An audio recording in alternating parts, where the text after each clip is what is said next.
Alors voilà, le montage est terminé. Au niveau de la buse à l'arrière qui est ici, j'ai tout simplement collé avec le double face fourni le petit bloc en alu.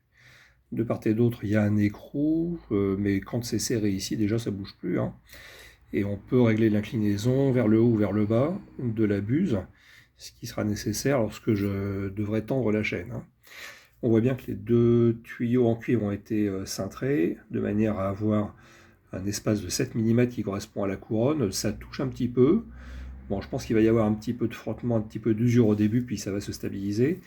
Mais c'est vrai que Berotech met en garde contre le frottement parce qu'ils craignent que les bavures d'aluminium, enfin de cuivre, viennent obstruer les tubes. Donc ce sera à surveiller quand même, hein.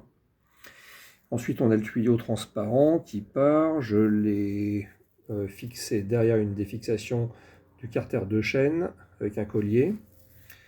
Un peu plus loin, on passe derrière la glissière de chaîne avec également un collier. Donc on voit plus le tuyau parce que là, en fait, sous la glissière de chaîne, il y a un petit espace libre. Donc le collier maintient le tuyau dans l'espace libre. Et puis ensuite, on voit ce qu'on avait vu précédemment, c'est-à-dire le tuyau transparent qui passe dans une lyre de fixation qui a été fournie. Voilà, donc là maintenant, il n'y a plus qu'à remettre le carter de chaîne et puis à faire un test d'amorçage pour faire descendre l'huile. Et puis bien entendu, j'ai refermé le carter, donc je ne vais pas pouvoir visualiser le niveau d'huile. Je vais essayer d'enlever la selle pour voir si on arrive à entrevoir quelque chose, hein. Et puis sinon, tant pis, hein.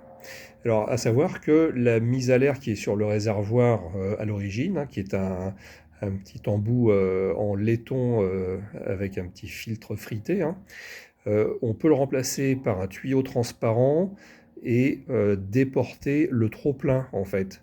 Ce qui peut être un bon moyen de voir qu'on a rempli le réservoir, puisque quand ça remonte par le trop-plein, c'est que le réservoir est complètement rempli.